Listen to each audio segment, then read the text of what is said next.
Hey Toy Family, welcome to another edition of the Marsham Toy Hour, where we discuss anything and everything designer toys. I'm Gary Ham. I'm George Gaspar.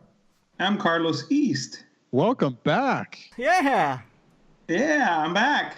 everything's good? I was lost in the jungle and lost my way. I had to eat disgusting food, but I'm back. Good. You got your little coin to celebrate your sobriety of coughing? Yeah, actually. Yeah, no, that doesn't happen. Well, yes, it's better now. Well, we missed you. Oh gosh, and all your noisy making.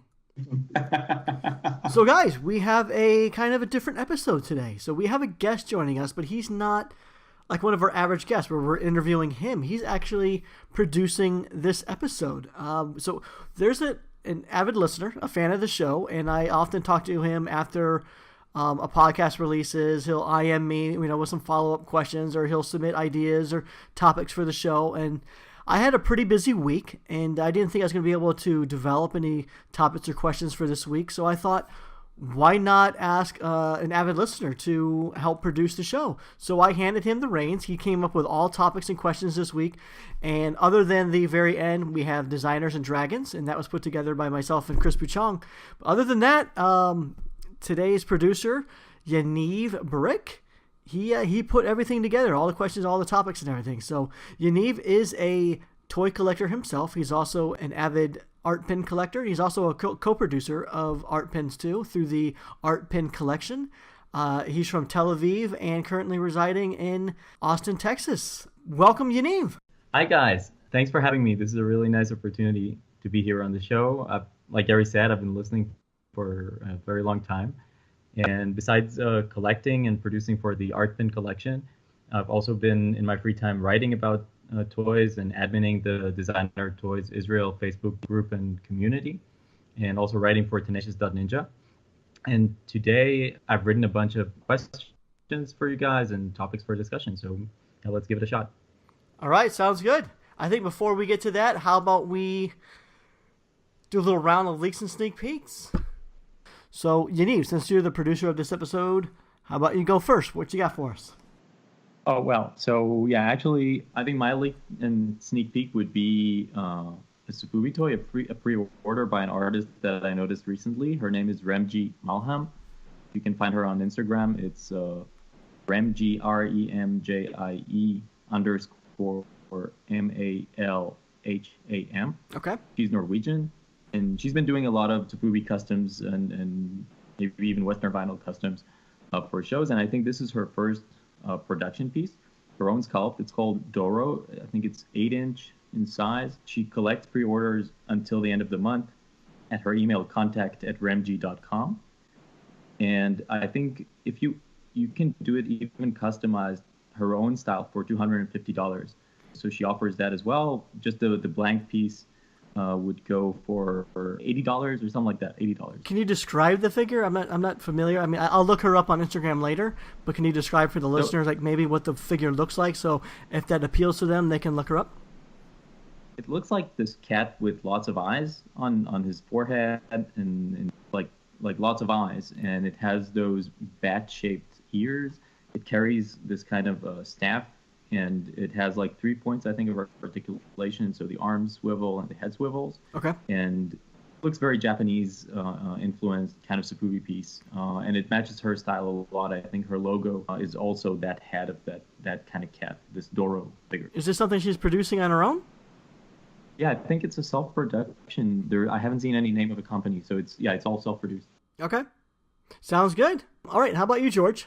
Vampires versus Unicorns floor war game. Kickstarter. This is a Kickstarter by Attaboy. It's going on right now, and it only has a couple days left if you're listening to this on the day it comes out. It ends on April 28th.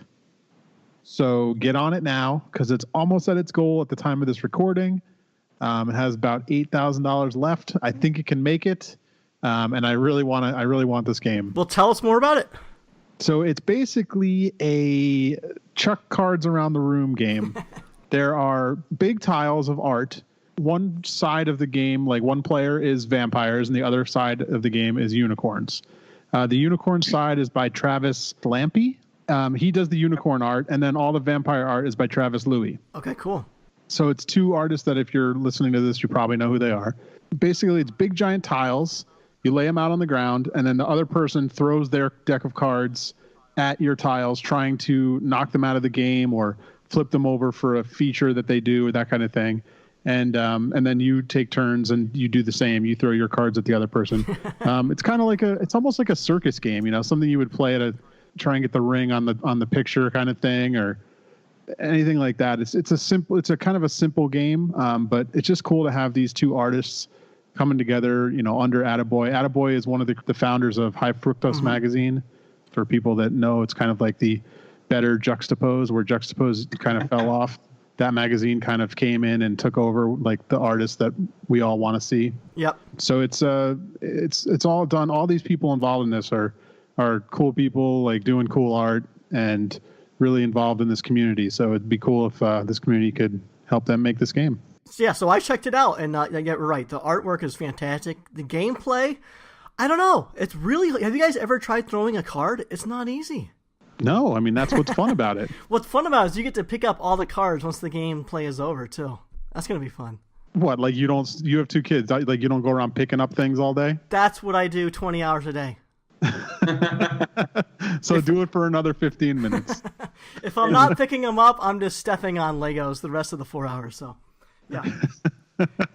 All right, Carlos, what'd you bring? So I was browsing through Instagram and I found the super talented sculptress, Seriously Silly K. Yeah. Do you guys know her? Yeah, sure. She sculpted this awesome, what is it called? Armadillo. It's just, it's a video. She has a video on her Instagram, like putting it together is like a bunch of separate pieces. But it mentioned in there that she might be doing some resin kits of it. It's really cool because, I've been following her since, a long time ago. And I got some of her early pieces. And you can see how good she's gotten at sculpting, like all the detail that these pieces that she's doing lately. It's really, really cool. Yeah, no, I'm familiar. She's excellent. I've seen a lot of her stuff. She does a really good job of just doing progress shots on Instagram, but she also sculpts really small a lot of the time. She did a lot of the figures for Super 7 for their Street Fighter line. Really great detail for such small work. Pretty cool. She does a lot, if not all, of the Super 7 minis, and she is amazing. Like all the ones like the Street Fighter, and there was she showed a new one recently on her Instagram, which was like the little bat character that they made for their own line thing, and it's the mini version of it. Dude, she is an amazing mini figure sculptor. I mean, a regular sculptor as well. All sculpts are amazing by her, but those minis are outstanding. You remind me. I reached out to her. January I think is when I reached out to her, and she was willing to come on and everything. We just never settled on a date, and then it just kind of kept on falling to the wayside. So I definitely need to reach out to her. I would love to have her on and talk more about her sculpting and all that some sort of stuff. So that would be amazing. I'll do that soon. Right, I guess it's my turn. So I'm gonna do a little self-promotion this week. I was actually asked to design the dunny for the 5 Points Fest coming up next month. And it's actually going to be my first production dunny. And so thank you very much to Clutter and Kid Robot for making that happen. It's going to be a 3-inch dunny over a course of 3 colorways. All 3 colorways are going to be released at the event. He's called the Soul Collector. And essentially when the party's over, he's the guy that gathers up the happy and miserable souls after. He's kind of a collector of souls, so to speak. And yes, I think I mentioned it's going to be a 3-inch dunny. There is one exclusive colorway to the VIP pass holders of the event. So if you're a VIP pass holder, you will get this dunny. And you also get lots of extra perks, as you probably know. You will get the entrance into the DTAs, this is the only way you'll be able to attend the DTA event if you're the public and not someone that's participating in the event. You get early entrance into 5 Points Fest. You get to go to the big Saturday night shindig party. You get your own entrance into the 5 Points Fest. So there's lots of cool little perks. So if that's something they're interested in, I believe the VIP passes are still available for $125. The other 2 colorways will be available at Clutter's booth. And over the course of all 3 colorways, it's a total of 1,000 pieces made. So I believe the VIP one is 250. One of the other colorways, essentially my OG, I think that was 450, and then the black and white colorway that was 300 pieces. So yeah, very excited about it, and it'll be fun. Awesome. Is it meant to look a little bit like the Clutter logo? Yeah, no, good eye. I mean, that's exactly what it's inspired by. So Clutter's the one that reached out to me to see if I wanted to design the dunny, and they told me it was going to be specific to 5 Points Fest, and so I knew I didn't want to just design something that had nothing to do with the event. And being that Clutter, is responsible for putting on the event and everything, I wanted to do something to celebrate Clutter and something to be a little more specific to 5 Points Fest. So yeah, I looked at Clutter's skull logo for inspiration, and that was the what you're mentioning there. It's kind of like the headpiece of the Soul Collector, and then there's other little 5 Points elements sprinkled about in the dunny to make it a little more exclusive to the event. Yeah, it looks like it's like the sad and happy faces it has to do like with a DTA show in my imagination, that what it had to do with, but I wasn't sure. I actually never thought about that, but it makes a lot of sense. Like the whole different side of the dunny now. I guess it could kind of sort of represent the winners and losers of the Designer Toy Awards. But no, really, I mean, honestly, I just used I wanted to kind of pay homage to Clutter for everything they've done in the designer toy scene and 5 Points Fest. So that's why I used their logo as a source of inspiration. Well, cool. All right, Yaniv, I'm handing you the reins. Take over. All right, so yeah, let's start. So I think the topic of IPs and rights, copyright, was discussed in the show a couple of times at least. And it was especially with regard to bootlegging and non-licensed toy, but also like small-scale copycats or something like that. However, I would like to take this discussion more toward plagiarism accusations. And this week we had a little bit of that drama between Kaws and Jason Freeny. Are you guys familiar with this? It was pretty hard to avoid. I mean, yeah. Oh boy, yeah. I have a lot of thoughts about that whole thing. Yeah, let's hear. Do you have a particular question regarding it? Maybe first start with telling us if you find the Kaws critique of Freeny legitimate. I think, if I may speak first, that Kaws is such a big artist now. He's doing floats for the Macy's parade.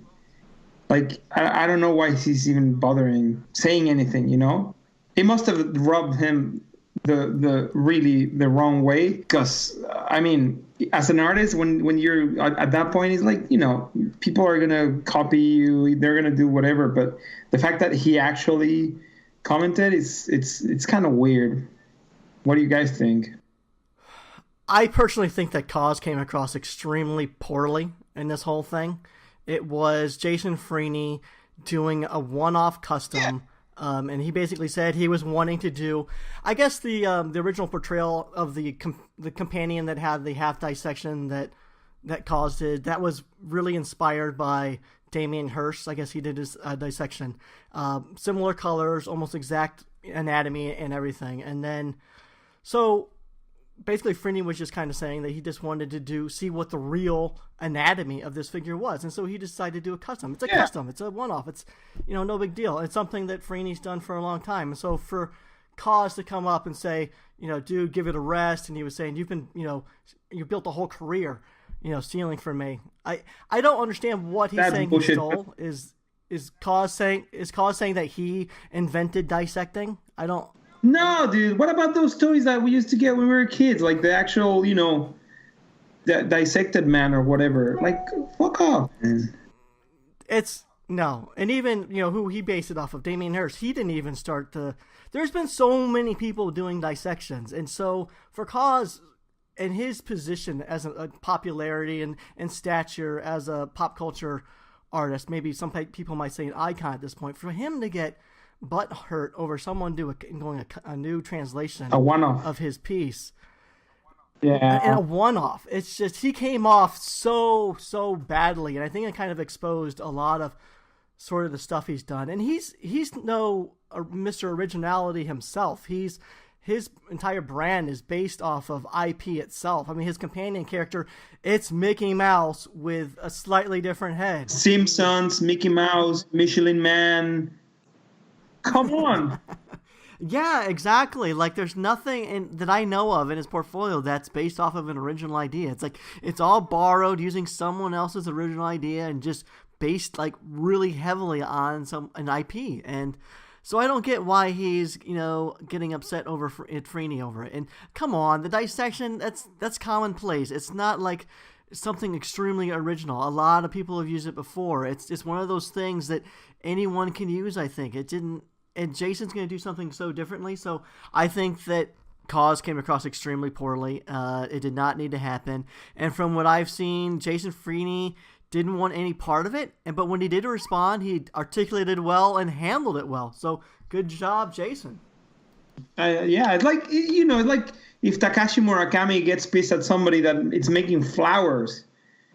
I don't know, dude. I think like you said, it sounded very poorly from a guy that, from a standpoint as an artist, he's already made it, he's done like with the same thing that he's, complaining about, like grabbing intellectual properties from other, and probably without their permits when he was doing The Simpsons and all these different things, which, they look pretty cool.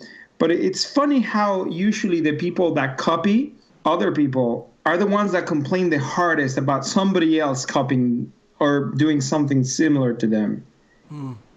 It's something that I've seen a lot happen, and I don't know. It's freaking weird. Like, and it's a one-off. It's not like he's doing a production or whatever. Yeah, I don't know. It's such a non-issue to me. I look at it, it's like there was no reason for Kaws to respond. And all it did was just draw attention to him, and I don't know. There was no reason for it. George, what do you think?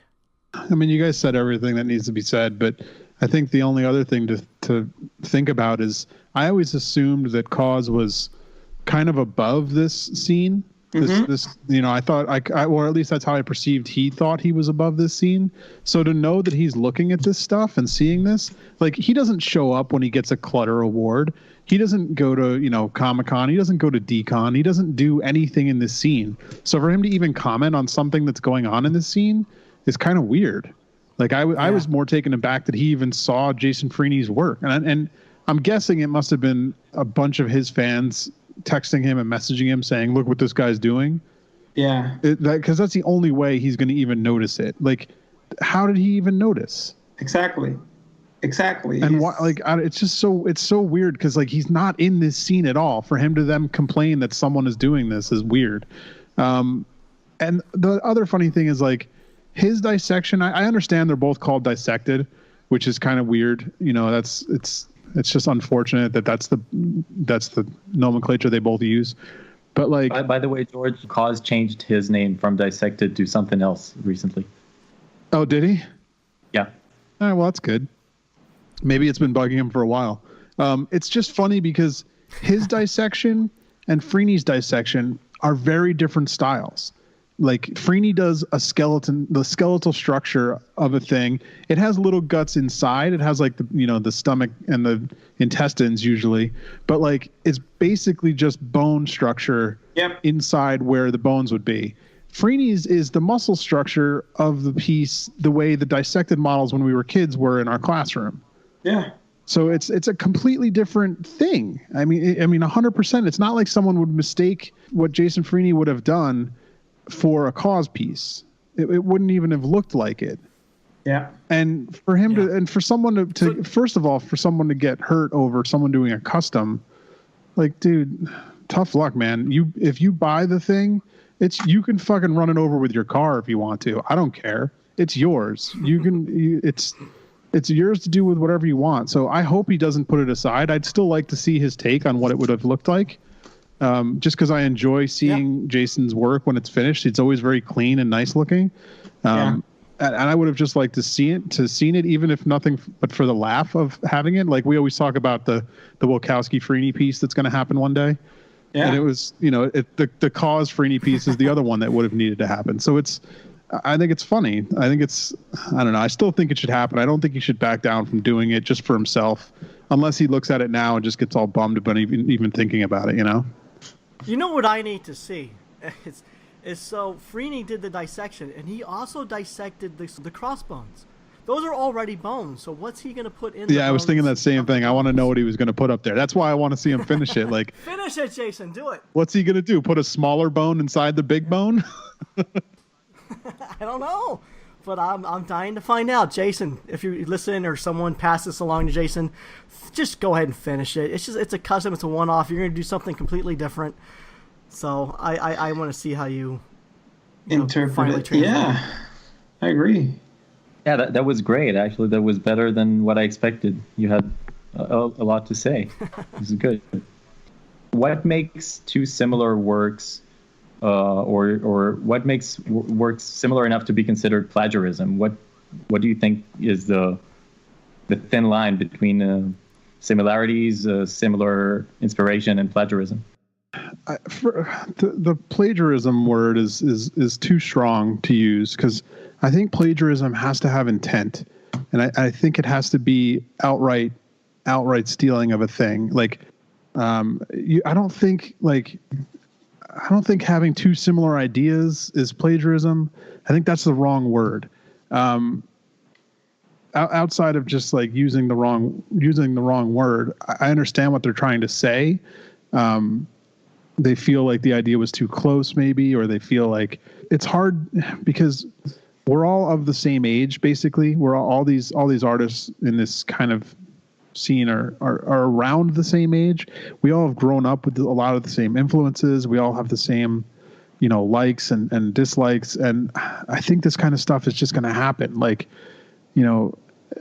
I think that people are going to create things that look similar sometimes, or ideas, or people are going to mash up their favorite, cartoon, and two people are going to do the same cartoon, and it's going to be like, this is what happens when you're all basing your art off the same like collective experience we had, Right. No, I totally agree with you, George. I mean, you're accurate on that. It's like there's how many billions of people in this world, and artists have been around for a long time, and if you look at generations, a lot of people are inspired by the same cartoons and advertising, like you said. And when you're growing up and you're developing your style, you often have 5 or 10 or 20 or how many artists are helping you develop, as to, the artist that you are today. And you can look at a lot of artists and tell who their influences are and stuff like that. So to say that, 2 or 3 or 4, however many artists can't have parallel thinking on something, it's crazy, because it's going to happen. You're going to see it a lot, and we do see it a lot. It happens all the time, and there's going to be borrowed ideas, and there's going to be inspired, springboarded ideas and stuff like that. It's what happens. But plagiarism it's such a strong word, like George said. It's a completely different thing. I don't know the percentage, but if you look at something and 90% of it's accurate, and it's essentially like a trace over, like George said, like if it's something that can go to a court of law with unreasonable doubt, the judge or jury can look at it and say, dude, that's a replica of that. There's no doubt, like that would be plagiarism. Like, and you got to be careful, because calling someone a plagiarist, like that can really hurt someone's career. Like, there's a big difference between similarities or accidental, maybe stuff there are coincidences out there. So, it's going to happen, but just be cautious as to what you say is plagiarism and what's not. It's a very slippery slope, and it's a very fine line. So I would just say everyone, be knowledgeable on this sort of stuff, and be cautious of when you do scream plagiarism on something. There is a case of, a good example. So if you guys wanted to look up a good example of plagiarism, I think this is safe to say. It's, a lot of artists would agree on this one, but there's an artist, Sam Flores. I know I discovered it several years ago. There's if you search them on the Googles, you could probably find the same article. Someone put together side-by-side images of his art and the works of others. And you can look at it, and yes, Sam, made some subtle changes, but you can look at it and it's like the same angles. Like every leaf is exactly the same. He might have just changed the boy from a girl or changed the background colors or something like that, but essentially the groundwork of the illustration is completely ripped off. And in that case, I would say that's plagiarism, unless the person states it's an homage and they're paying tribute to something. And again, that's something you need to be aware of too. It's like, but I think in those cases, someone definitely wants to point out, hey, I'm making an homage of this record cover or this book cover or, this artist or whatnot, but definitely, yeah. Maybe just to conclude that part of the discussion, there was, okay, so recently, George, you talked about the intention of having maybe the same art with a different name on, or really trying to copy the style or an idea of a design. And I recently saw a couple of cases of this happening to Cozy and Dan with people copying their Uprisings print with bunnies, replacing the foam of a wave, replacing these with pugs, or their sharks on which cats are riding sharks, and somebody did pretty much the same idea, only poor quality and poor proportions, printed on a shirt, sold it without IP or anything. And my question to you guys was, when this happens, what can an artist do, really? I mean, what are you doing then? Well, with that one, I haven't seen the images, so can you just tell me, was the drawing of the pugs in the waves that replaces the bunnies, was it their drawing just changed to pugs, or was it a different interpretation of that? Because I've seen that as a Chinese woodcutting with horses as the waves. Yeah. So I think that's just an inspirational thing that someone could say that they've. I wouldn't say that that's their original, like they invented this and they need to get mad. With the pugs, it was very, very close. There are even like the bunnies that are trying to grab each other. One is falling and trying to reach for another one to kind of hold on to, and the pugs were doing the same. Okay, so that's someone who obviously saw their piece then and copied it to an extent. That's the kind of stuff that I'm saying is wrong. Like that's something where if you could lay a piece of paper over top, it's kind of like the Sam Flores one that Gary was talking about earlier, where you can lay a piece of paper over top of the original, and then it's pretty much lined up with the new one. You got to kind of be like, all right, there was a little more than inspiration here. There was like, that goes a little further. Like that's something where you can be like, you can look at it and really kind of just be like, all right, this was obvious stealing of an idea. But is there anything for the artist to do about something like that? Not really. Okay. Go ahead. Did you want to say something? I'll give an example. The Calaveritas I do, this brand called Fred, which they're well known to do this kind of practice. They did this ice thing. It's like a skull that you put water in it and freeze it, and it looks 90% like my skull. And I know it's a skull, but it's like it has certain like specific things in the design that makes it look just like mine. But in this case, I don't have the means to go after them. It's a big company, and there's no way I could like prosecute against them. They will just like go at it until like I run out of money or whatever. When it's another artist, you can ask them, hey dude, like I designed this. You can try to get fall into an agreement. That happened with Kid Robot once. This company, I think they're from Brazil, Havaianas, the flip-flops. Have you guys heard of them? Oh, yeah. Yes. Well, sir. They did like straight up one of the, I think it was the robot, the Kid Robot mascot in the flip-flops, like straight up. So I remember what they did is like, okay, let's, you already is producing these, like, why don't we make this like an actual collaboration? You pay us money to like license these and call it a day, and that's what happened at the end. But it's a very, very tricky situation because most of the times, like for example, Amanda Spade, there's like a bunch of people in Russia, I think, that copy her dolls like to the exactly the same. The only thing I think they do different is the fabrics, because they might not be able to get the exact fabric she's using. But they're in Russia. Or I saw this other dude painting just like Aaron, like Woes, like the pandas, the same. There's nothing you can do. If they're in the States, you might be able to get a shot at it. But if they're, in Russia or like in another country, it's very, very, very tricky. Sometimes there's nothing you can do.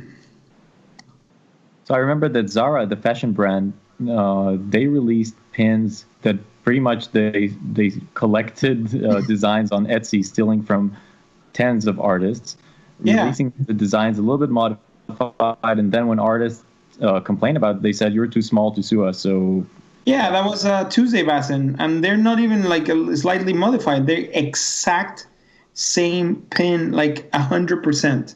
Like they don't even take the time to do like, okay, this is a good idea, let's do our take. And it sucks because it must be some designer that they have in their team thinks it's okay, or it's just like, they just have to do a bunch of stuff and they just like, do this thing. And they've been doing it for a while. But thanks to social media now, it's easier to see these things because people tell you like, hey, dude, I saw these. And then you can see it right away. Where before, social media was so big, it could be happening and you would never know. Yeah, I mean, I guess, what you're saying about social media, I mean, it's 100% true. I think, nowadays, a lot of people are more aware. They can point it out a little bit more. But like you said, like most artists cannot fight these things in a, court of law, or, they just can't afford it.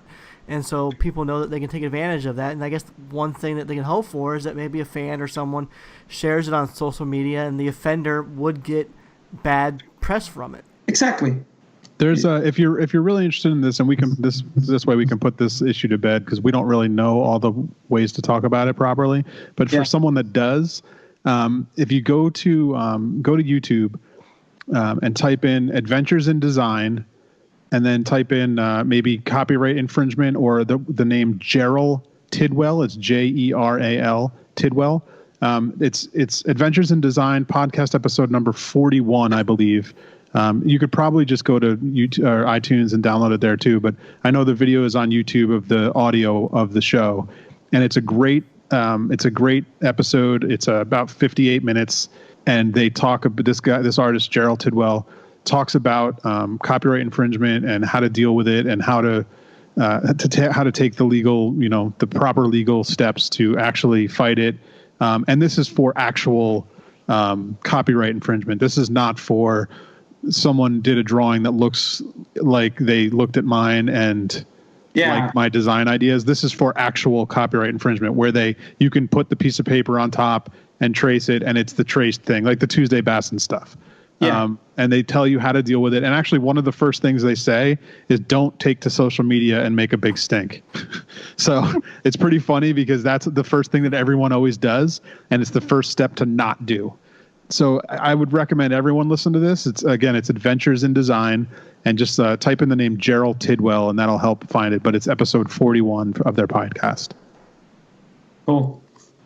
Yeah, let's move on from the IP theft conversation. It's there's three things I don't want to talk about anymore: religion, politics, and IP theft. It's just such a wormhole to go down. IP. Yeah.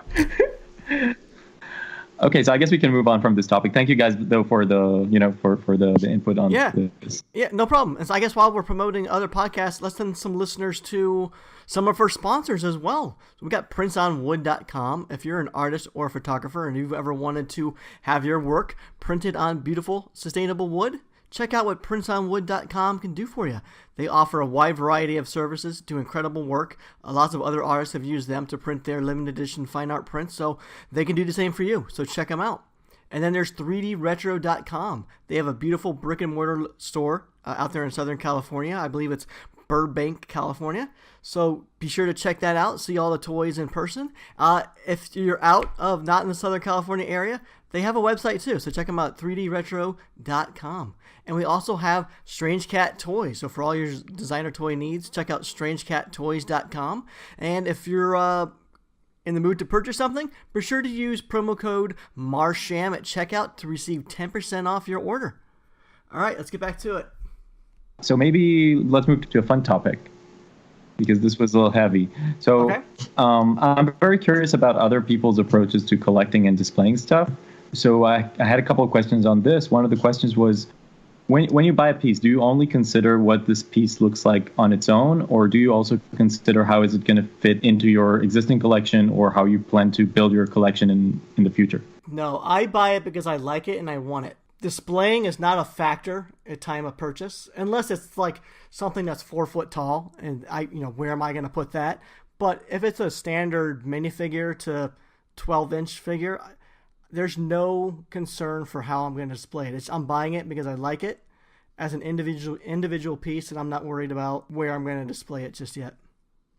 Yeah, I think I'm kind of the same. I buy a lot of, like, the stuff I buy, it's generally just because I like the thing I'm buying. There are times where I may buy something specifically because it fits in a certain collection. Like I didn't even know I was looking for it. Like I have a monkey shelf, and sometimes I'll see a monkey and I'm like, ooh, that would look good on the monkey shelf. I wasn't necessarily looking at that toy, but it fits in with that collection. George, how many different varieties of collections do you have going on? So you got the Luke Chew shelf. You've got the... Now you have a monkey shelf. Let's not list them. Don't list them. I'm trying to cut it down. And actually, the Luke Chew shelf has been taken down. Really? Not my love of Luke Chew has not gone anywhere. It's just that shelf came down in the move and has not gone back up. All right. I'm working on my collection of collections, but I collect collections too. I like that. You're a collector of collections. And I've actually I think even my monkey collection has gone in a box right now. Like I'm in a lot of boxes right now. Moves will do that to you. Moves kind of help you reprioritize everything. I guess this is. I just need to move into a 40-room house. There you go. And you can have one room per collection. Exactly. Is that enough? 40 rooms? I'm sure I have probably 40 collections worth of stuff. Sure. Okay. Carlos? What? You gonna answer the question? What was the question? What was the question? God, I miss you, Carlos. All right, let's move on. He doesn't need to answer it. Next question. Well, okay, because so maybe I don't know if this is a good follow-up on that. Do you ever give up a because it won't fit in? No, I can't think of a case that I've ever held back from purchasing something because it didn't mesh with my collection. I'm pretty eclectic in my collection, so I don't collect just like any certain thing. I just buy things that I think has strong design or I just find appealing. It's no, for me, no. I think I recently have passed on things because they don't physically fit, but not because they don't fit in. All right. To me, this happens all the time. But my style of collecting or curating my collection is that it's like I'm trying to think of how things will look next to each other. So in terms of themes and sizes, how the toys look next to each other. I recently sold some pieces just because it couldn't find a place for them next to other pieces. Well, see, that's the difference. You curate your collection. I just collect. So with regard to collecting and displaying, I think it was last show that you talked about how much you like when collectors display their toys based on colors. To me, that seemed weird. So I was wondering, why do you like that? And don't you think that it overlooks features of the toy when you're just looking at things, from far based on colors? Right. No, I think the rainbow displays, I think it looks really pretty. I think it looks classy when you see the scale of the colors throughout a collection. I think that looks really cool. I can see your point where maybe sometimes, the toys blend into one another. So a lot of toys, they don't stand out like you probably prefer. But with that said, I think a rainbow collection could look really, really cool. Like the one we were mentioned on the episode was Sarah Harvey's collection. And, well, anyone who's not familiar with Sarah, very well known for her collection. She's been in, I think, a couple magazines, or at least showcased on some websites for her toy collection. She's actually, if you want to see what her collection looks like, she is For the Love of Toys on Instagram. So just search For the Love of Toys. And her rainbow collection looks great. It fills an entire wall, it's several tiers of shelves, and it's a scaled rainbow. It looks really cool. Some of the rooms in her house display things more the way I like, so that it's not just a rainbow, but you see like the separate pieces. Yeah. And I think the living room is a little bit different than some of the other rooms you can see in some of the pictures, and I like those better when you can see distinct large pieces stand alone. Yeah, I totally get what you're saying. You're not the kind of guy that's going to stack 40 figures behind each other on a shelf.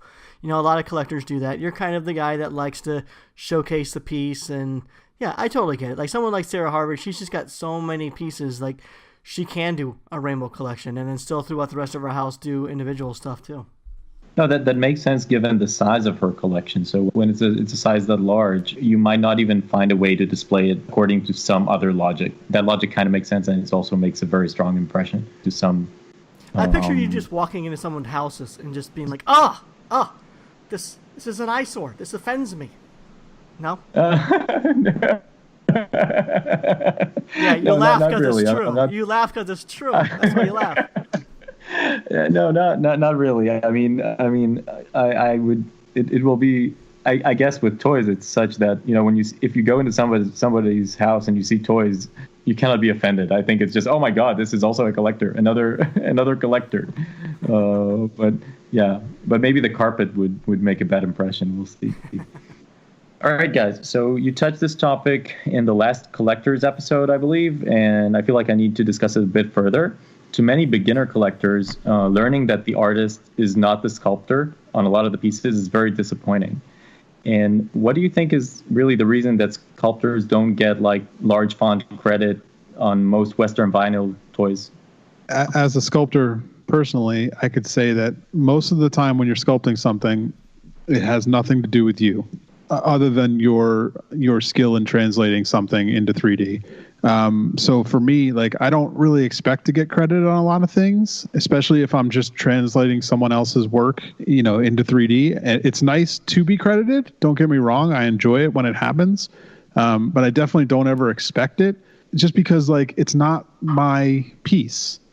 At the end of it, it shouldn't look like I sculpted it. It should look like the person's art. If you could tell more that it's my sculpture than it's the other person's art, then I've done it wrong. Yeah. And I think that that's the main thing. Like, it shouldn't be whoever the sculptor is. And I think that's probably why I think the reason people don't get credit is, sometimes this stuff is just sculpted by a random artist at the factory, who no one's going to know, who that is. That happens a lot. So, it's not always sculpted by someone who you might know or a name you might have heard of. But yeah, I think that's the biggest part of it is, unless it's my version of something, like if you're collaborating with someone and you're kind of doing your take on it a little bit or something like that, that's different. Or if you're sculpting your own thing, obviously, like, that's different too. But I would never be sad that an artist piece came out and they didn't sculpt it, but I would get a little more happy when it comes out and it was something they sculpted. Because why should every 2D artist know how to sculpt? Like, they've been training in two-dimensional work. They've been training in art their whole life. That doesn't mean they're a sculptor. That's a whole different set of training. I can't draw at all. Like, I don't ever draw. Like, I don't know how to draw. I can sculpt you the thing, but I can't draw it for you. So why would a guy who's famous for drawing something know how to sculpt everything? So I don't think you should ever get upset or sad that the person whose art you're buying, it's not their sculpture, because it shouldn't be. It really, when it comes down to it, unless that person is just amazing and can do both, it really shouldn't be. It should be a sculptor's job to translate it and translate their work well into 3D. Mm. Mm-hmm. Was that way too rambly? No, not at all. But for that, George, don't you think for getting work as a sculptor is kind of important for people to know that, wow, someone sculpted that so well, I would like to know who sculpted it. Wouldn't it be nice to be able to pick up the box and go, oh, George Gaspar, I'm going to contact this guy? Well, if someone is interested in hiring people for sculpting and they look at something and they're like, man, whoever did this did a good job, I would hope that they would just look it up. You know, like you can easily find out for the most part out there who did things. Yeah. Or if you're like really interested, you can always like contact the company who made the thing and say, hey, would you mind letting me know who did that? I'd like to hire that person. Or you know, ask around and see if you can find out. There's plenty of really good sculptors out there who have never gotten credit for anything. I mean, look at Dave Bondi. Yeah. Oh, yeah. Like he did some of that early vinyl stuff that people like love, and I don't think people even know he did it. I'd love to have we had him on here ever? Like, No, we should. we should have him on here because he could talk. Like the stuff that he sculpted is the stuff that's so sought after by people that they don't even know he made it. Yeah. Done. I'll get on that. So is it normally that sculptors are hired for a job? It's not like, you know, so they're paid up front for a certain job. They give the product and that's it. Yeah, I mean, a lot of the time with sculpting, it's work for hire. You don't need to be credited. You're not really a part of it. You're just the guy who's making it into 3D. You know, you're just the tool that's making it. It's not unless of course, like I said, unless it's like a collaboration thing where it's like you're working with this person to do this thing, and it's both of you together, and you're coming up with it, and then it's like a collaboration thing. That's different.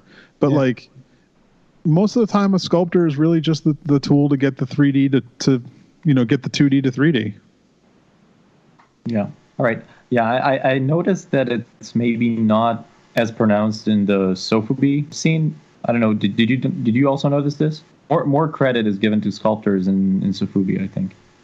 I mean, that could be because it's more of it's a smaller scale production thing, and I think the smaller scale you go, the more artistic it becomes, and the more about art it becomes, and it's more about the artist behind it, and it's not just a product anymore. I guess I kind of see it a little bit differently than some, and my opinion might be different than some people out there, because my background has been in mass market toy production for 1997 or 8, somewhere in there. So I've got 20 years of working for companies that I've sculpted a Harry Potter figure. No one's going to know that I sculpted a Harry Potter figure, and it doesn't matter that I did it. It's Harry Potter. That's what you're buying. You're not buying it because I made it. Most of the time it doesn't. The bigger the production, the more it doesn't matter who made it. The smaller the production, the more it's about art, and the more you're trying to focus on the artist behind it. Yeah. Okay, I'm happy. I'm happy with the answer. Nice. So did anyone else have anything to add to that, or was that okay? Yeah. No, that was perfect. Pat yourself on the back, George. That's not what I was looking for. I just wanted to see if I said anything wrong. Pat yourself in the back. Do it. Do it. So I had two things like that are more on life of an artist. So two topics that I wanted to touch is getting paid. This is personally interesting to me a little bit as a producer, but just out of curiosity as well. So artists get paid different ways. And this was discussed recently in the show, getting paid with product. And I wanted to develop this topic a little bit further. So what is the weirdest way you heard or experienced people or producers paying an artist for their design? Weed. Did you say weed, Carlos? Yeah, weed. Marijuana. 420. With 420 today. Yes, it is. I've only heard of people being paid in product and money. I've never heard of anything too strange. I have no funny stories to share. No. I've heard of people getting paid in materials. I got paid once for all some prototype designs with a 3D print. So I got like a one of my things 3D printed. What else? Yeah, and money. I don't know. Sometimes if it's a friend, you can do a trade, or you can do, you have to barter a little bit, like with your skills when you don't have the funds to pay somebody. But if it's a company, it's usually money or product, or sometimes if you're lucky, both. So are there situations where an artist would prefer being compensated with product or something different? Jeez. Rather than money? Unless you're doing something like super limited, right? That that selling it or doing like something to it and selling it afterwards will get you more money. Like, when you do a dunny, and you do the chase, but you can do that chase and add something to it and do artist proofs. That would be a case of, rather getting paid with product. But it's a gamble. You're gambling because you're thinking it's going to sell for more, but at the end, if it doesn't, you're fucked. I wouldn't like to get paid on cash, like money. It's hard to pay your rent with trade. Exactly, it's hard to pay your rent with trade. But if you know that you're going to be able to sell that for a lot of money, and for a time, I remember like early Kid Robot, that's all they would give you, like artist proofs. So you would have to be smart about like doing the artist proofs, because that's the only paid that you got from them. It's funny though, because it's like, here, you want me to do work for you, and then you're going to give me product, and now I have to do work again to get it. Yeah, I have to sell things now to get it. Exactly. Like, how much do I have to work to get this paycheck? Exactly. Like I'm chasing the paycheck. Yeah. That's why for a while I didn't want to do any of that, because it was just too crazy. Like not getting paid and getting paid with product, and then you have to sell it afterwards. It's a pain in the ass. And sometimes there's just some products that just don't sell well. There's ones that are, that have known track records, that has a collector base, but then there's other platforms that don't really have much of a collector base, and maybe you put a design on that and it's not going to sell well. And if you're being paid in only product, that kind of sucks, because it's really hard to move that product. It's something that you might be carrying around for the next 5-10 years trying to sell that stuff. Yeah, you're screwed, pretty much. Chipster. Wait, what? All right, next question. You can bleep it. Next question. Okay, so having a day job versus being a full-time artist. I know that you both have your pros and cons, and probably Gary has a lot to say about this, I'm sure. What are the main challenges of having a day job and trying to be an artist? Balancing the time is the most challenging thing, I think. Because, for example, I want to do a bunch of my stuff, but when you're done with your work day, you just want to get home, unwind, and then you start watching something on TV, and at the end of when you realize it's already time to go to sleep because you got to wake up in the morning. So you have to be really, really disciplined to do the times, which I'm not, but I know that I should. What about you guys? Yeah, it's definitely harder to do your own work, having the full-time day job, family, and then trying to find the free time to work on your own stuff. But I actually personally prefer kind of having a day job. It takes a lot of worry out of things. I've been a freelancer. I've done that life, and it's hard. It's you're not always just getting to work in your own style. Okay, if someone told me, Gary, you could be a David Horvath or a Tokidoki, where, yeah, most of the time you probably do get to work in your own style and create with your own characters, but that's not the case for most freelancers. Most guys have to take on jobs they don't want, work in styles they don't want to work in, or under conditions and time frames that just aren't reasonable. I've done that. It's hard. You're constantly promoting yourself. You don't know when the next job's coming in. There's no added benefits to really working for yourself other than knowing that you're self-reliant, but the government and everything, no one else is giving you benefits. So no, I like working a 40-hour a week day job. I like my job. It's a good job, good pay. I've been, contributing to a 401k since I've been 21. I got health insurance. There's no worry. There's a lot of worry taking out of it, knowing that, okay, now my bills are paid for, my family's provided for, and I can fund, toys and take financial risk because of this day job. There's a lot of benefits to having a day job, and I know a lot of people, a lot of artists hate the man and hate working for the man and want to work for themselves, but I'm just not one of those guys. I really have no problem working for someone else for 40 hours a week, and I still find time to come home. I'm a night owl, and I still find plenty of time to do plenty of stuff for myself. God, you're making me cry. I don't have anything. I don't have anything either. 401 what? You're an illegal alien. I'll stop it, George. No, but you guys know what I'm saying. It's hard working for yourself. I applaud anyone who could do it. You know, it's I've done it. I've been there, and it's not what you think. Your friends think that it's not. You tell them that you are, a self-employed artist, and they're like, "Oh my God, that's amazing! You're doing exactly what you love." But you know what? In a lot of cases, being a self-employed artist, it's just another job. Sometimes it does feel like work. You're taking on jobs you don't want to do. It's you don't get to take the vacation time you want. The government's not giving you any benefits at all. There's no cuts for being self-employed. No, in fact, there's extra shit you have to pay. So yeah, no, the full-time day job, I'll take it. Or when you need to cut a check for $20,000 to the factory to cover your toy getting made, and all of a sudden you're like, wow, sure hope I get some more work before this toy comes in 6 months to a year. Exactly. Yeah, and that's why crowdfunding. God, I understand why people do it because, cutting that $20,000 check. No, I don't think I'm the only one who prefers having a day job. Granted, I work a job I enjoy though. For the most part, it's not like I'm out digging trenches in 30-degree Arizona weather. That would kind of suck. But I enjoy my job, and then I enjoy what I do on the side.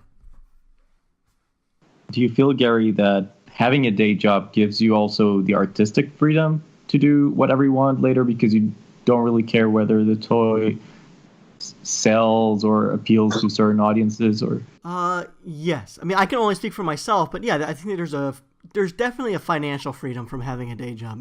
I know the family's taken care of. I know the bills are taken care of.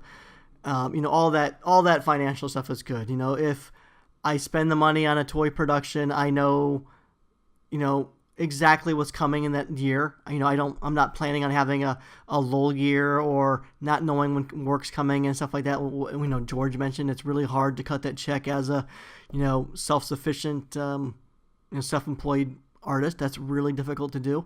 I don't have that challenge. So that's a nice little bit of freedom, but there's also that luxury of too, is like, I can take vacation. I can go to San Diego Comic-Con. I can really bust ass for that 2-3 months preparing for a convention and then take 2 weeks off and just binge watch something on Netflix. You can get complacent and not feel the guilt of it. It's like when you're working for yourself, you can't get complacent. You have to constantly stay on top of your game. You can rarely take time for yourself as a freelancer, and that's also the freedom of being able to have that job to rely on, to where if I feel like taking a night off, I can. But I still have the drive to go to my day job. I come home and if I didn't expel all creative energy at work that day, I'm charged. I'm ready to come home and hit it again. And I now get to work on my own stuff. I think I kind of like that, the fact that I don't have to work on my own stuff all day long. I get to come home and I'm fueled to do something for the next 2-3 hours that night. It keeps me somewhat stress-free, and I have a lot more enjoyability in creating my art because there's not a whole lot of pressure behind it. Yeah. So this kind of goes back to what Carlos said. So when you do have this day job that pays well and all, what will be your motivation once you come home to start creating and not just watch TV and be with a family, for example? It's inside of you. If you get home and you just want to watch Gilmore Girls, then you're not the person who's making stuff. There's someone else who's out there who's hungrier than you are for it.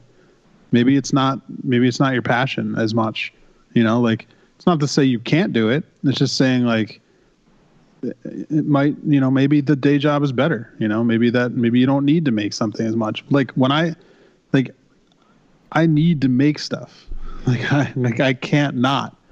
Like when I don't make things, it doesn't feel right.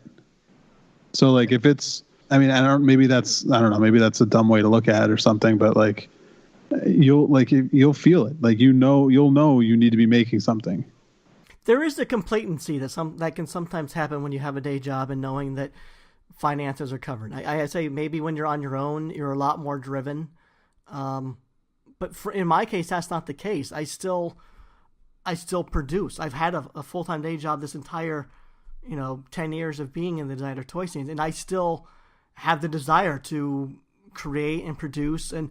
but I don't know what you're saying. You can still have that day job, and yeah, you can just start getting complacent. But if you're like George says, you just have that desire in you to create and want to make things, you just do it. You just find time for it. You work your day job, you come home. So yeah, sure, some days you're just spent. Maybe you just exhausted all creativity at the job that day, and you just come home, and yeah, you have the luxury to watch, what'd you say, Gilmore Girls? or binge watch something on Netflix. That's awesome. You have that luxury. You can when you're working for yourself. Sometimes you don't. Sometimes you have to work when you're miserably sick, or you're just are not, like when you have kids. Like, I like to create when I feel it, when I'm feeling inspired and I'm feeling creative. But when you have kids, that all changes. All of a sudden you got to find the time to do that stuff. And I've sort of switched. I've always been a midnight oil kind of work through the night. I'll come into the office and I'll work from 10 p.m. to 2 a.m. and that's just my process. But sometimes, I kind of lost that because I needed my sleep at night, and all of a sudden I had to find time to paint customs or create while that 3 hours my kid was napping during the day. And so that's kind of the shift, is sometimes you have to work when you don't want to, and that sort of sucks in that regard. Yeah, if you don't have a day job and you're doing this full time, you don't have the luxury to sit around, because then you can't pay rent. Yep. So you have to be out there you have to be working. Yeah. If someone that's working for themselves, if they take sick leave or they take vacation time, like that's not easy for them, because that's usually, it's not like that check's coming in that month. It's, you have to, build up a savings to be able to go on that vacation, or, take that 5-day sick leave because you came down with the stomach flu or something like that. And that's the luxury of having a day job. That's, sick leave, vacation time, all that sort of stuff is kind of taken care for you. It's built. Tell me about vacation times. Says the guy who was just in Hawaii. Come on. Hey, that's because I'm working a day job right now. Oh, that's true. Exactly. Yeah, there you go. Yeah. All right, guys. That was good, Yaniv. I think that's interesting perspective from your point of view. You probably asked some questions that we probably wouldn't think to ask ourselves. Yeah, I think that was good. So thanks for producing it. But that was also a very heavy episode. Yeah, right. We're nobody left. Sorry, I ruined it. No, you were great. It was some good topics. They were just heavy topics, and the one that you had that was supposed to be funny, the one with the what's the weird ways you've heard of people getting paid. We failed you. We didn't have anything great. Well, Carlos mentioned the we, but we didn't have much other than that. So let's get to some laughter. How about a round of Designers and Dragons, fellas? Yes. Now that we have Carlos back, we can continue on our journey. Oh my gosh, let's do this. Yaniv, you just want to hang out and just listen to it? It sounds like fun. I don't think I'm going to be able to implement you into it. So I guess just kind of sort of sit back and have a listen. Yeah, sure, definitely. I've never played before as well, so Dungeons and Dragons, so I'll just listen. No one has. You don't have to have played the game to understand how this works. So, George, you got your dice ready? I have it right here. Okay. George, do you have my dice ready? I have it right here. Okay, so just to recap kind of where we left off is you guys paid a visit to the Dispersed warehouse where you met up with the Oracle Dove, and he told you on your next leg of your journey you should pay a visit to the Sucklord in Chinatown, where he has some, I don't know what, magical backerboards to help you fend off Skinner. Cullis was your driver, or your Uber driver that week, and he dropped you off at nighttime on the outskirts of Chinatown. That's it. You guys are on foot, and you're on the outskirts of Chinatown. How would you like to proceed? I guess we need to look around and see if we can find any hints of where Sucklord might be. I would imagine, look up and down the streets, down the alleys. Is there anything is there anywhere we can see where there might be a sign? You're really on the outskirts. I think as you get closer, maybe we'll have you roll for an observation to see if you can spot that sort of stuff. But right now, let's head in then. Let's head into Chinatown. Let's go inside Chinatown. Is this the Chinatown? Like all the Chinatown. This is a Chinatown. This is Designers and Dragons Chinatown. Yeah, come on, man. This isn't based on reality at all. All right, so I guess you enter Chinatown. And what's going on right now is some nighttime vendors.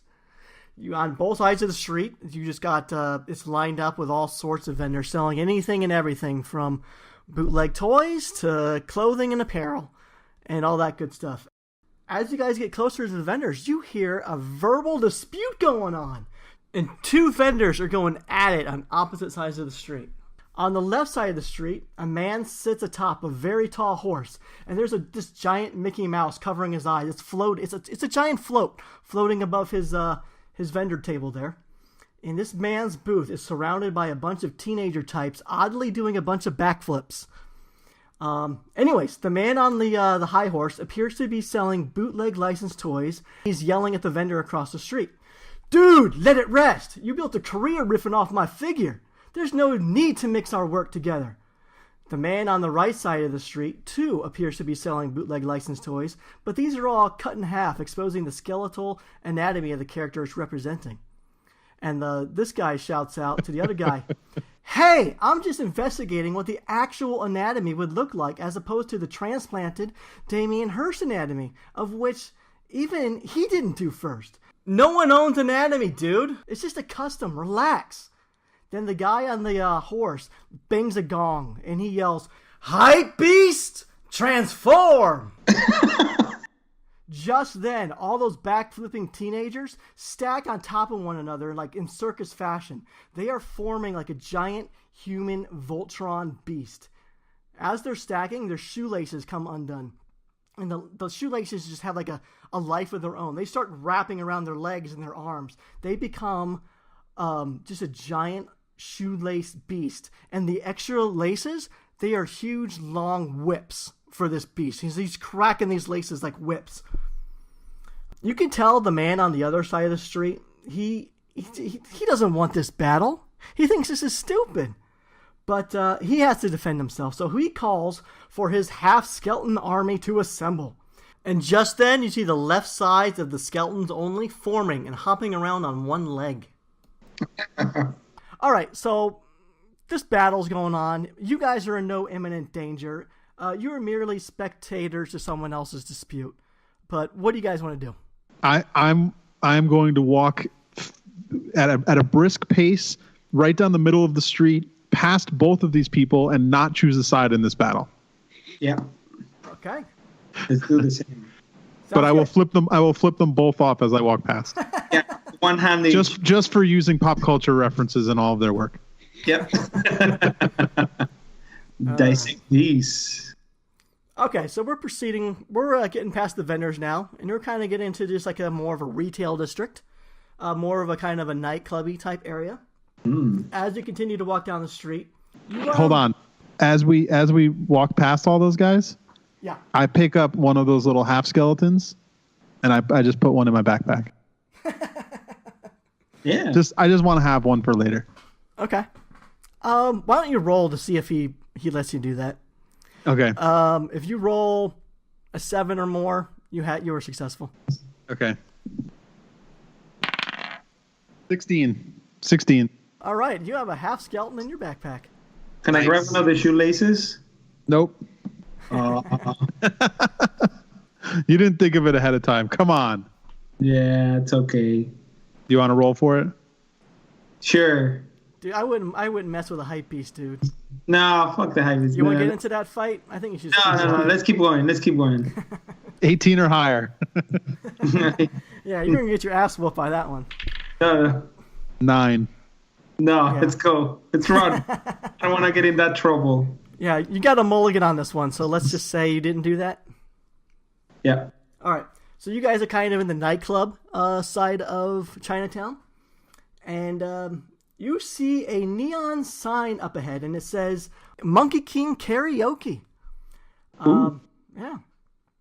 As you guys get closer, you noticed outside, this is fun, outside of the Monkey King Karaoke, there is a 6-foot slender monkey yielding a bow staff, floating on a cloud of fire. He notices you guys and says, hey, guys, come on over. What's going on, Monkey? What's up, Monkey? You guys look like you have some nice vocal, a nice set of chords on you. Am I right? Sure thing. I've heard that. My coughing is off the charts. Well, I see you guys are also carrying around a lot of... I know what designer toys are. We are actually designer toy producers ourselves. I run this karaoke business on the side, but we also run Monkey King Toys. We've produced, artists like Nathan Jurevicius, Luke Chu, and Cozy and Dan and the likes. And I think, you know what? I'm a karaoke man. I would love to hear you guys sing me a song. I want you to sing my favorite song, which is, I'm not going to tell you that just yet. But if you please me by singing my favorite song, I will either give you my bow staff, or I will help you produce a toy. But first, I want you guys to sing as a duo my favorite song, which is Daddy Finger, Mommy Finger. Oh. My voice is a little hoarse, but I believe that Carlos has a lot of charm. So I think that Carlos may have to take this one alone with a little extra charm on his belt. Oh, really? But I think, George... No. Your coarse voice could complement my high pitch. No. I'm pretty sure this one's up to Carlos's charm to work. Oh, okay. I can take the challenge. Challenge accepted. Are you ready for these? Oh, well, we're ready. Dun dun dun dun dun dun dun dun dun dun dun dun dun dun dun dun dun dun dun dun. Mommy finger, where are you? Here I am. How do you do? Dun dun dun dun dun dun. Brother finger, where are you? Here I am. How do you do? Sister finger, where are you? Here I am. How do you do? Baby finger, where are you? Here I am, and how do you do? Wow, that was fantastic. I thought you guys would make a great duo, but Carlos or Beastie, you were great. That was the best rendition of my favorite song ever. What I want to reward you. Would you like my bow staff, or would you like me to produce a toy for you? What does the bow staff do? It kicks people's asses.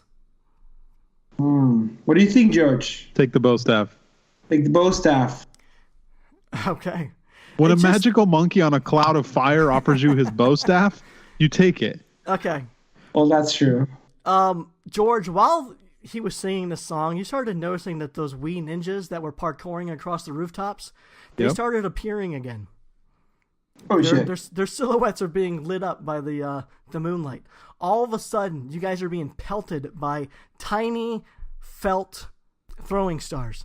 And you hear these little voices, "You sucked! My ears hurt! Attack!" And so you guys have been surrounded by about 10 wee ninja plushes. And they're coming at you fierce. They got nunchucks, throwing stars. Well, I mean, Carlos, do you want to fight them, or do we want to run into Monkey King? Fight or retreat? We have the staff. We can kick their masses. They're made of felt. Okay, go for it. Come on, roll for it. What do you want? What do we want with this? What do we need to get? 10 or higher. I mean, they're plush. Let's okay. 10 or higher. You are successful. All right. Just beating the crap out of these things. Oh, it is a 10. Okay, so we barely made it. The wee ninja plushes, they just pile on you guys. You guys are just covered in them. But they're really light. They're just made out of plush. So you guys are able to fight against them, and you're able to stand up. And then just Carlos starts going to town, just beating the stuffing out of these wee ninjas. And plush gods. You survived. Can I take one into my backpack? Sure, they're all knocked out. If you want to take one, put them in your backpack. You're putting live things into your backpack. You realize this, right? Yeah. Okay. I got a plan. So the Monkey King, he's like, well, where were you guys headed, this late at night? We're searching for the Super Suck Lord. Might you know where he is? Yes, I know Super Suck Lord very well. Gentlemen, just the way you were headed, just keep going along the path, and you will definitely know when you're near. Let's go. Thank you, Monkey Sir. Thank you, Monkey King. You're welcome. Good travels. See you at DesignerCon. See you there. Did you get a booth? Okay. So you guys just start walking down the street, and you're walking for maybe 10, 15 minutes, just kind of noticing the sights and, what's going on at nighttime and everything. And the smell of weed is getting really strong. Oh, we've got to be close. And then there's a little mixture of resin fumes in there. Oof, yeah, we're close. Okay.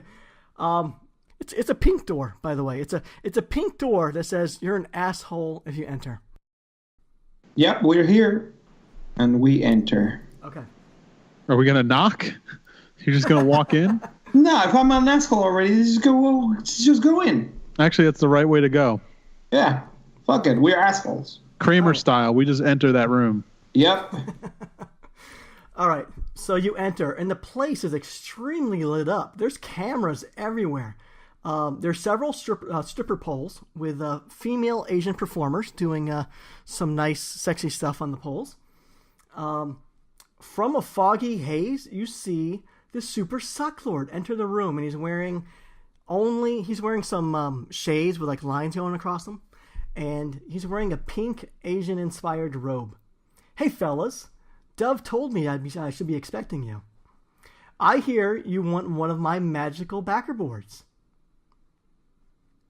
Yes. We have an issue with the mystical Skinner. Just give it. We're gonna need this backer board. All right. Well, guys, I don't just give out my crap for free. You're gonna have to earn this. And as you see here, we got a lot of lights and cameras going on. We are currently filming a new season of Work of Art. To earn my backer boards, you two are going to have to be contestants. Oh, shit. Yeah. Wasn't that show canceled? No. Are you going to insult him? We're trying to get shit from him. Dude, they've renewed it with me as the host, and I'm the only judge. It's all Suck Lord. Okay. It's Suck Lord, the Super Suck Lord's Work of Art. Season 3. Oh, shit. All right. So, you guys are going to be my contestants, and today's challenge is to create a bootleg. Whoever's is the best wins the backer board. Because this is my show, I'm the only judge, so don't suck. Okay. And you know what? Because you guys probably aren't prepared, I'm going to give you until next episode to come up with a pitch or what your bootleg toy is going to be. So let's just end the game right here. Oh. So take a week. Take a week. Discuss with friends. Who wants to win this challenge? Make it good. Bring your A games. Cliffhanger. All right. But am I competing against George? Yep. You guys are going head to head. Whoever wins gets a magical backer board, and those backer boards are going to be amazing shields for what's ahead. So, one of you definitely want to earn this. All right. It's a good cliffhanger. And the longer you guys stay in his place, the more high you guys are getting. You're starting to get a little dizzy. You're starting to getting really hungry. So, yeah. Happy 420. Happy 420. Yeah, so I guess while you are concepting your ideas, Sucklord says, just enjoy the entertainment. And he points over to one of the stripper poles and just invites you to sit down. He says, treat my ladies well. All right. And that's it. Do we have to roll for that? No. Roll for boner. Yes. Oh boy. No, and that's it for Designers and Dragons this week. Nice. Let's keep it short and sweet. It was a good one. And Carlos, you kind of missed George's hint there, I think. For what? He was telling you to charm him. You have a lot of charm. But I don't like the Sucklord. Fuck the Sucklord. No, not the Sucklord. The Monkey King. Oh, okay. It's okay. I liked your song rendition better. Good. I like how you mix it up too. Dun. Yeah. It was a Mortal Kombat mix. Yeah, it was like finish him. You know what? Speaking of finishing, let's just wrap this up. Yaniv Brick, thanks so much for producing this week. You came up with all the questions and the topics, and it was all on you. So thanks so much for doing that. It really helped free me up to do some other things this week, and I really appreciate it. And so how did you find it? It's not easy, kind of putting this thing together, right? Yeah, definitely made me appreciate a lot more the hard work that you guys are doing, and especially you, Gary. Well, thanks for joining. Why don't you take a brief moment and let everyone know what you're up to, where they can find you, and all that good stuff. Yeah, I can be found on Instagram at lowbrowee, and I'm also working for the Art Bin Collection, which can be found at Aubrey Rosensby's Instagram, which is at artpin_collection, or online, or as our website, www.artpincollection.com. And you can also see the stuff that I write for Tenacious.Ninja from time to time. So you can see me all over. Very cool. Thank you very much. Thanks for joining. Carlos. You can find me and my brother at the Bees Brothers. And you can also find Chamaco. And my name is Chamaco. Of course. Of course. Chamaco, is there maybe the Art Pin Collection can help you with a Chamaco pin? Yeah, there you go. All right, George, where can they find you? At Double G Toys on Instagram and at George Gaspar on Facebook. All right, I'm Gary Ham. You can find me at Gary Ham on Instagram, superham.com, the website. I want to say, if anyone else kind of wants to maybe do what Yaniv just got the opportunity to do, hit us up with your questions. We definitely would love to know what you guys want to hear. So if you have any questions that you want answered on the show, you can email them to us at marshamtoyhour@gmail.com. Or if you would like your voice heard, you can call us and leave a message at 480-420-9823. And thanks again for joining us, Yaniv.